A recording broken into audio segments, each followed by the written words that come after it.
Avvallik Suara Bitsotvaning ma yendiki qilishi isvaldiği ma bal olsa Munarchi Palakshahning ikkinchi o'g'li Muja.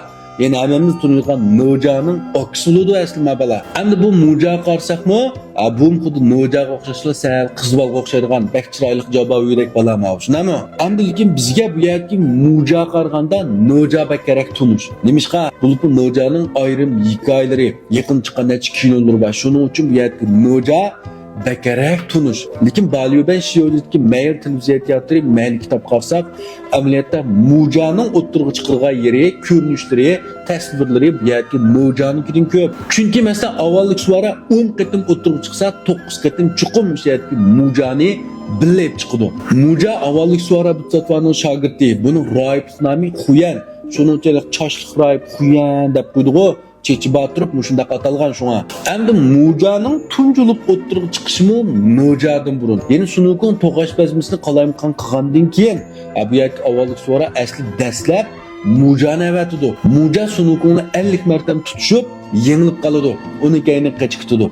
Endi keyin Noja o'ttirib chiqqan vaqtida Sunukun rasmiy erishni qalayimqan qildi. Munarchi Palakshah 100 ming erishlashirini boshlab, yerki Sunukunlar urushqa vaqt qarsa, Noja Sunukunlar faqat 30 martam tutisha oladi. Endi mushundan qarsak, bu yerki Mujaning marti Nojadan yuqori. Biroq Fungshingbang avliyolar qissasi qarsak, bu yerki Muja Noja bilan urushib yengilib qoladi. Noja kerak vahshiy emasmi?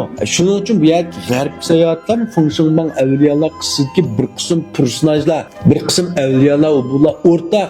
Biroq bularning tasviri amaliy kuchi ubudiyatlarda farq bor. Shuning uchun shuni yoqtirib anglaydigan, ko'radigan do'stlar, ikkisini o'rtaq solishtirib qo'ysanglar bo'lmaydi. Fungshingbangdagi Nojani akrib, bu yerki g'arb sayohat Muja bilan solishtirsak, taz yaxshi olmay qoladi. Ya'ni bu ishga asarning o'xshashligimi bor, farqimi bor. Endi keyin bu yerga avvallik Suara Bitsotva Amitning yorlig'i bilan xislatlar tog'dan chiqib, Chang'anga berib, bu jarayonda non makli safar ustoz shogird tanlaydi. Endi shogird tanlaydigan vaqtning o'zida angdaslab Oqarqum daryosini qiladi. Bu shu vaqtning o'zida Muja shosi bilan 50 martam tutishib, yengil-yengil ayrilmaydi. Fakat ahırda bu yerki Muja özünün avvallik Suara Bitsotva tarafından avatilganligini, bu yerki şahsının nomakli seplik bağısı yoxluğunu sorgan ki bu jang to'xtaydi. Endi mush jarayonning hammasidimi bu yerki Muja avvallik Suara bilan birlikda tang o'tirib chiqdi. Ham keyin Balyoban Shiyoditga qarsak bu yerki Muja avvallik Suara bilan birlikda boshda tog'ning ostida Sunukunning qishiq qildi.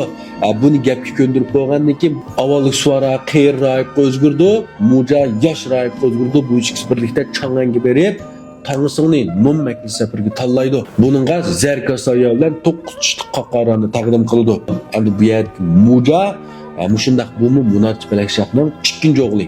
Undan so'ng Munarchi Palakshahning eng cho'ng o'g'li ismi nima? U nerede turdi bildiganlar bormi? Kimning uchun bir qoldirib qo'yinglar. Rahmat.